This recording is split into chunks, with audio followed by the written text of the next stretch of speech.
Hi everyone, my name's Chris Hansen, and this is What's Under the Driveway, a short talk on 19th century South Hill cemeteries in Spokane, Washington. Let's jump into it. If you live between West 10th, West 14th, South Cherry, and South Cedar, you do live on a former cemetery. So how did we get a cemetery in the middle of South Hill? Well, it all started with H.P. Reeves. He came to Spokane in about the 1870s and he put in a 160-acre homestead claim. So in 1882, he platted the cemetery. What does platted mean? That means that he broke it up into little pieces that he could sell off as cemetery plots. However, there was a problem. H.P. Reeves didn't own the land. He only had a homesteader claim. So he had to run over to Colfax in 1883, and he actually had to get a deed for the land. So of his 160 acres, 40 of it was dedicated to a cemetery. 40 of it to the west was left as his personal property to homestead. And then the 80 acres directly north of his homesteader and cemetery were sold 6 days after he received his deed. And they were sold to A.M. Cannon, and they became the south half of Cannon's addition. So here's today's satellite view of the cemetery. So West 10th, West 14th, South Cherry, South Cedar. This entire area is the cemetery. And spoiler alert, if you are outside of the red box, I have no way of knowing if there was a cemetery on those 30 acres. There are absolutely no records whatsoever about burials on the 30 acres. But the section inside the red box, which is the 10 acres between West 10th, West 12th, South Cherry, and South Maple, you are on a cemetery hotspot. So in 1883, there was an article talking about the new Spokane Cemetery. And here's what they had to say about this current 40 acres. This necropolis occupies a clear space of some 40 acres on a ridge overlooking Hangman Creek and surrounded with a forest of noble pines. This piece of ground was dedicated to the purpose for which it was used last spring, and already it is dotted here and there with those slim rounded mounds that indicate the last resting place of our community. Here the rich and poor, high and low, find a common level and one specular, watched by the spirits of an invisible empire, while the winds of winter and the zephyrs of summer sing through the branches a solemn requiem. That is the beautiful description of this 40 acres. However, again, it doesn't say where on the 40 acres that those little graves are dotted here and there. So unfortunately, if you live outside that red box, I am unable to identify where the graves were. But if you live in the red box, boy, stay tuned because we have a lot to talk about in that 10 acres. Here's where the Spokane Cemetery was platted. Again, we're talking about 10th to 12th, Cherry to Maple. So the Spokane Cemetery was divided up into lots and plots and blocks and avenues and alleys and everything that you would find in a standard cemetery. So this was Spokane's first municipal cemetery. There were no restrictions about who could be buried there. And that's what makes the cemetery so interesting is, not only is it pretty late to have a municipal cemetery, but the fact that they only plotted 10 acres for a municipal cemetery is shocking. So just to kind of give you an idea of what Spokane looks like at that time, in 1860 there was about 350 people in Spokane. In 1880s there was 20,000 people in Spokane. So out of these 42, I believe there's 42 addresses showing currently within this 10 acres, there were hundreds of burials here. So what are people getting? I guess I should say, guess what? Your name changed. Spokane Cemetery, although it was platted in 1882, it actually started burials in 1883, and they changed their name. They said Spokane Cemetery. That just wasn't like a great marketing name. So they changed it to Mountain View Cemetery. So how do you change the name of a business in this time period? Well, you put an ad in the paper and you simply say, hey, now Spokane Cemetery shall hereby be known under the name of Mountain View Cemetery. So these are one and the same. Spokane Cemetery is actually Mountain View Cemetery, and we'll refer to it as Mountain View moving forward. So why did they put out a second plat in 1885? Well, you can see the size of the grades changed. So if you look from the first plat to the second plat, you can see those two left columns. Instead of the larger burial plots, they were finding that they needed smaller burial plots. Not a lot of families were staying in the area, and there was also just a lot more single people and couples and travelers and a lot of people that just needed these smaller lots. And if you're thinking, oh my gosh, where are all the families? Well, they're trying to settle, but there's a problem because Spokane is growing so rapidly, they don't have a lot of housing, and there's a lot of hotels, and there's also a lot of disease, and there's a lot of health problems in Spokane. So in the mid to late 1880s, here's a few causes of death that were found for people that were buried in Mountain View Cemetery. Pneumonia, cirrhosis, bronchitis, meningitis, measles, gastritis, convulsions, scarlatina, typhoid, suicide, gunshot wounds, dysentery, convulsions, and septicemia, septic, and a lot of generic fever and accidents. So again, there was a lot of use in this municipal cemetery. And in fact, in 1885, the burial ground in Browne's addition closed, and those bodies were moved here to Mountain View Cemetery on Lower South Hill. So crime on Lower South Hill was bad even in 1883. The first year Mountain View Cemetery opened, there was an attempted body snatching of George Clark's remains from Mountain View Cemetery. And this was actually really common in the times. Grave robbers would come, they would dig up the corpse, and they would hold it for ransom. And although they were very unsuccessful in obtaining George Clark's body, it upset a lot of people. So George Clark was A.M. Cannon's beloved stepson, and he was cherished by all in Spokane, according to several reports. And I'm not sure if this really upset A.M. Cannon or if he saw the business opportunity, but A.M. Cannon decided to join with partners, and he actually bought land intended to be used as a private cemetery, which became Greenwood Cemetery. But the act of digging up George Clark's body gives us a little insight into the burial practices of the time.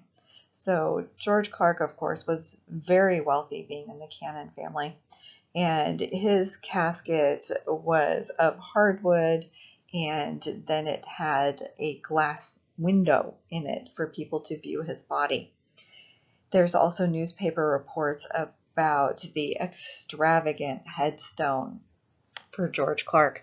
It was said to be marble, and it was several feet high, and it was on a base of granite, and it was heavily engraved. And the cost for just the headstone alone was $450. And the typical funeral in Spokane at that time was right around $50. So if the entire funeral is $50, and A.M. Cannon spent $450 just on a headstone, we know that this was probably the most elaborate and well-known grave within Mountain View. So in 1885, Mountain View also got a mass burial of graves when J.J. Browne was trying to expand Browne's addition, and he needed land for expensive, extravagant homes along Pacific Avenue. So J.J. Browne decided to move all the bodies from the Pioneer Historic Cemetery down in Browne's addition, and he moved all of those bodies in 1885 to Mountain View. At least at the time, he thought he moved all of the Pioneer bodies. So H.P. Reeves is doing well in business. He's got the market on the municipal cemetery scene, and he keeps selling and selling and selling these lots for years. And then something interesting happens. 4 years after H.P. Reeves has started Mountain View Cemetery, it's becoming pretty obvious that the city's getting built up around the cemetery. Homes are moving right up the hill, and Cannon's Addition is filling out, as well as Cannon Hill. And people start grumbling about what's going to happen to the cemetery. And one article states, from the way town lots are sprouting and the city is spreading, it will only be a year or two until the place is built to and around the cemetery. And H.P. Reeves sees dollar signs. So he sells the 40-acre cemetery to Boog and McIntosh, two well-known Spokane realtors. And people are just outraged. Another article in the paper in 1887 states, it is to be hoped that when a new site for a cemetery is chosen, that it will not be owned and managed by one man, at least not a man who for the almighty dollar will, in the course of time, sell out the tract to be cut up into town lots, requiring another removal of the dead. So the city also expands out further south and encompasses the cemetery. And the city comes out in 1888 and says no body or remains shall be interred within the city limits.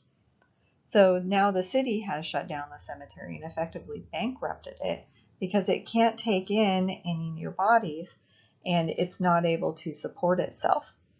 So coincidentally, at the same time, 2 new cemeteries open within a week of the city ordinance.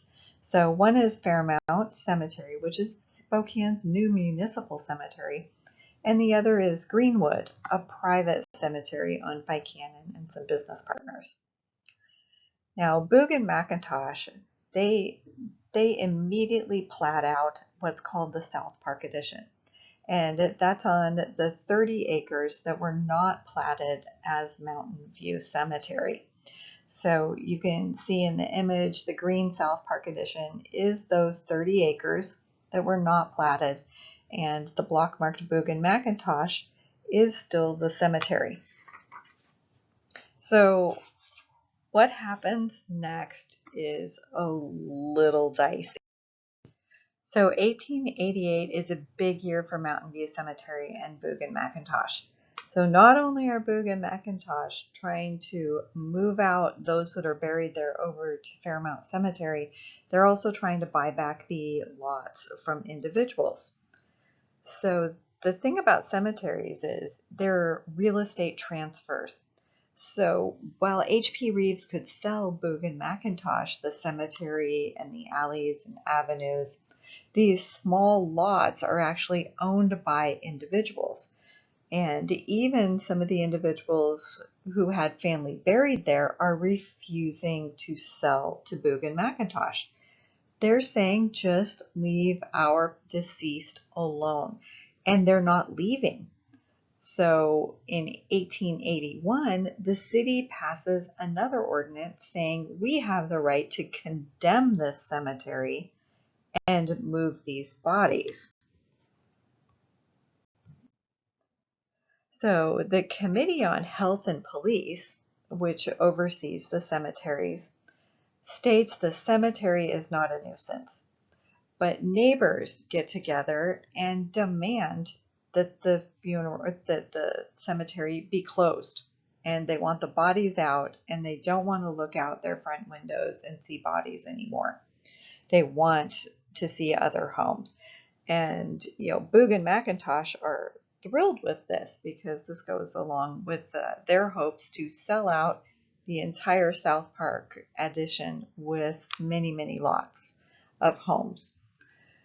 But Boog gets kind of tired of it, and Boog moves to California, and he sticks the whole deal with McIntosh. So now it's just McIntosh alone is trying to get those last 10 acres of Mountain View cleared of bodies so he can sell off these last, I think, 42 lots. So McIntosh submits a request to the council and says, okay, I'm going to barter with these people who are left. So if you would please be so kind as to condemn the cemetery, I will give people now a free $10 certificate to pick out a new lot at Greenwood Cemetery, the swanky private cemetery, or I will still gladly pay for the cemetery fees going to Mountain View. So sure enough, the city says that's a great idea. And so some people take the deal and some people get moved to Greenwood and other families do not. So it's a big, long chain of events, but eventually they get everyone out of Mountain View Cemetery. But they still have the empty lots because the city could only condemn the cemetery and the bodies within it. So now there's a huge sales spike. So all those people that held on to all their original grave sites are selling for like 4 times more than they paid for it. And with Boog gone, McIntosh is stuck eating all of this cost. So the last body actually does not leave. It's a 6-year process to remove what we hope is the last body. And that was in 1894.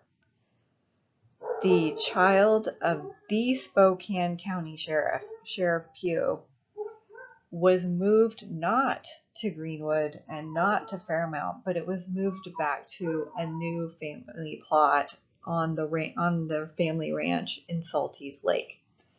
And this is kind of interesting because we don't know how many of these little lots there are in Spokane County. But what we do know from a 1989 research project is that researchers found over 70 of these small cemeteries just in Spokane County. So at some point there was some reconciliation between who was known to be buried at Mountain View Cemetery and where those bodies moved to. So Mr. Howell was the sexton of Mountain View Cemetery and then became the sexton of Greenwood Cemetery. And he's the ultimate keeper of information of who got moved to different places. So Mr. Howell states that Jack Hubbard is missing. Jack Hubbard's records indicate that he was buried on a ranch after being murdered by someone nicknamed Angle. But Mr. Howell is saying that is incorrect. That his records from Mountain View show that Jack Hubbard was buried in Mountain View on September 17, 1886. And Mr. Howell is reporting that Mr. Hubbard's body is missing. So if we go to the state website and we try to look up those cemetery records, it's true. Jack Hubbard is not listed in any of the state cemeteries. And there's also a couple other bodies that are missing. Okay. So here's another person who is buried at Mountain View and is missing. His name is Mr. White. Mr. White had a very successful business in Idaho, and he sold that in 1883 and came to Spokane in 1884 to seek out his fortunes. And less than a year later, his thousands of dollars were gone, and he effectively drank himself to death. So Mr. White was left with $3.90, a few papers, and a ring.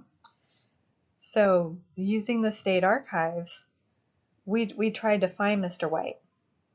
He was stated to have been buried at Mountain View at the expense of the county as an indigent burial. But he's not listed at Mountain View Cemetery, and he's not listed in Fairmount, the other municipal cemetery where he should have been moved, and he's not at Greenwood.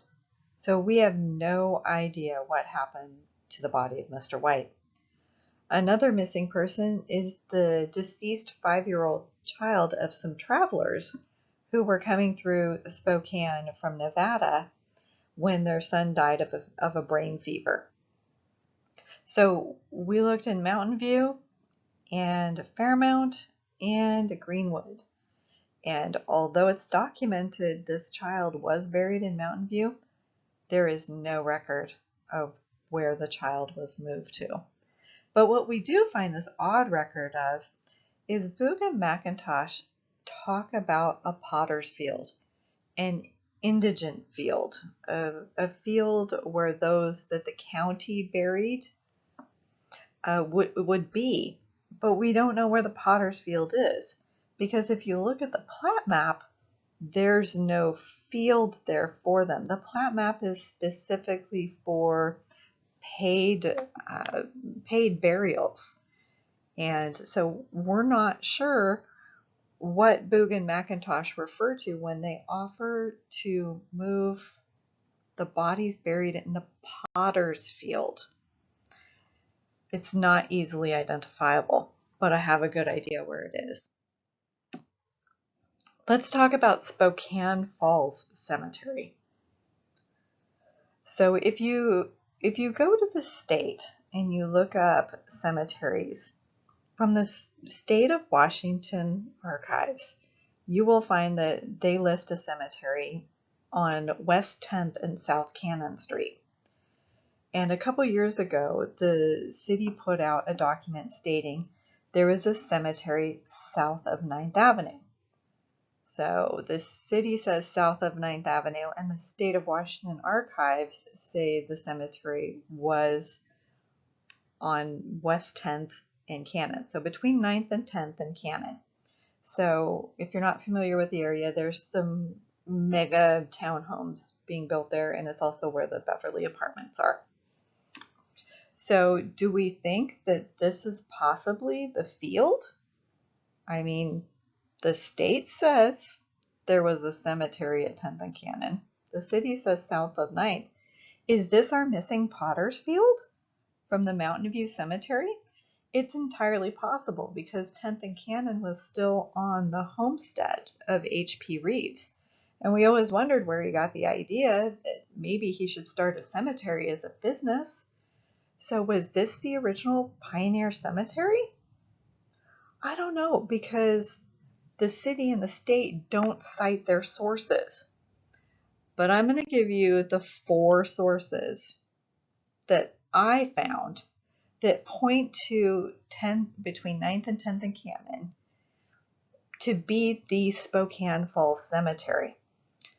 So there's an article in the Spokane Times in 1879. That's 4 years before burials started at Mountain View. And it describes a cemetery on a bluff overlooking Hangman Creek, and there are 5 people that are buried there. The 5 known burials are recent arrivals who died of consumption, and there's 1 person from the country and 1 child who died of brain fever. So that sounds a whole lot like a pioneer cemetery or an indigent cemetery or a potter's field or a pauper's field or however you want to say it. This sounds like it would be where the poor people who could not afford a cemetery plot might be buried. So when we think about high on a bluff overlooking Hayman Creek, we also have to consider the topography of between 9th and 10th and Cannon. So if you're on 9th and 10th and Cannon, it is actually a peak. It does overlook Hangman's Creek, and to the north, the topography of the land slopes downward towards the interstate. And if you go south from 9th and 10th and Cannon, it goes again, it drops in elevation down to Polyjudd Park. So it fits from a geographical standpoint, and it also fits in the clientele that it offered. So we've got another clue about Spokan Falls Cemetery in the History of Spokane County by the Reverend Jonathan Edwards that was published in the year 1900. It says the first Spokane Falls Cemetery is on the bluff overlooking Hangman's Creek about a mile from Spokane. The second cemetery was located south of what is now known as Cannon Hill. So it's describing Spokane Falls Cemetery as a completely separate cemetery from Mountain View. And then in Heritage from Heroes by Dorothy Powers, the author references some newspaper accounts designate Mountain View Cemetery at 10th and Cannon. So we know that Mountain View wasn't at 10th and Cannon. However, was there Potter's Field at 10th and Cannon? I think so. You know, a lot of people would say, no. The first cemetery was in Browne's Addition. And I'm going to argue that and say the first burial ground was in Browne's Addition. So there's a couple things that stand out in an 1897 article with John Browne and James Glover. And both of them refer to Browne's Addition as a burial site. It was a burial site. It was a very old burial site. But there's a couple things that distinguish it from the name Spokane Falls Cemetery. So James Glover said when he got to Spokane in, I couldn't even guess, 1860s, he said that there were lots of burials there. There were lots of settlers buried there. And so that doesn't match with the description of Spokane Falls Cemetery that only had 5 known people in 1879. And John Browne said he never named his cemetery, and he never took money, and he always considered it a burial ground, and he really wanted it gone quickly so that he could actually build out Browne's Addition with houses. So there's a lot of differences that elaborate on Browne's being an ancient pioneer burial ground and not Spokane Falls Cemetery. Spokane Falls Cemetery was an entirely different place than Browne's Addition. So when we talk about the first cemetery of Spokane, who's a believer? Who can believe that maybe this little piece of land on H.P. Reeves' homestead was actually the first burial ground, and he called it Spokane Falls Cemetery and had indigent burials there. And then he saw the business opportunity and opened Mountain View Cemetery, because I think that's very likely. In fact, I think it's so likely that when the Spokane Historic Preservation Office decided to rip down a historic house to put up 5 contemporary townhomes, I actually went down and I talked to the builder, Urban Empire Homes. And I said, hey, do you realize that the state says there's a cemetery on 9th and 10th and Cannon? And maybe you should, be careful and look for a few bones during your excavation. And the guy looked at me and said, well, that's a new one. And so I made it a point to go and walk by this active construction site. And sure enough, there were 2 bones that I could easily see from the alley. And I grabbed them both. And so what should you do when you find bones? Well, you shouldn't be like me and go grab them. But what you should do is you should take a wide view picture and then zoom in a little and zoom in a little and zoom in a little and leave them. However, when you're looking at an active construction site and they're literally falling on the ground in front of you, yeah, they're a lot easier to pick up and turn in later. So the good news is one of them was immediately identified as an animal bone. The other one, however, was taken by the medical examiner investigator, and that had to be later reviewed to see if it was a human or animal. And honestly, I never followed up, so I don't know if that was a human remains found. But based on the state archive information, the 10th and Cannon was actually a burial ground. I wouldn't be surprised if that was a human bone. And in fact, I don't think a few people in the Beverly Apartments will be surprised either, because here's a review from apartments.com. And it states, "It's not just bad in the apartment itself, it's that I've had some freaky experiences here. So one time when I was there alone, I heard one of the doors slam shut. When I went in the hallway, stuff was moved around a lot.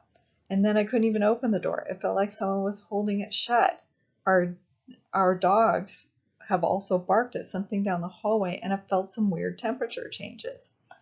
So do we believe that 9th and 10th is potentially the old Potter's Field? That it's where the missing indigent were buried? That it was a pioneer cemetery? I leave that to you, but I know, I believe, and it makes me wonder what's under the driveway. So I'm here to answer questions about Spokane Cemetery, Mountain View Cemetery, or Spokan Falls Cemetery. And thank you all so very much.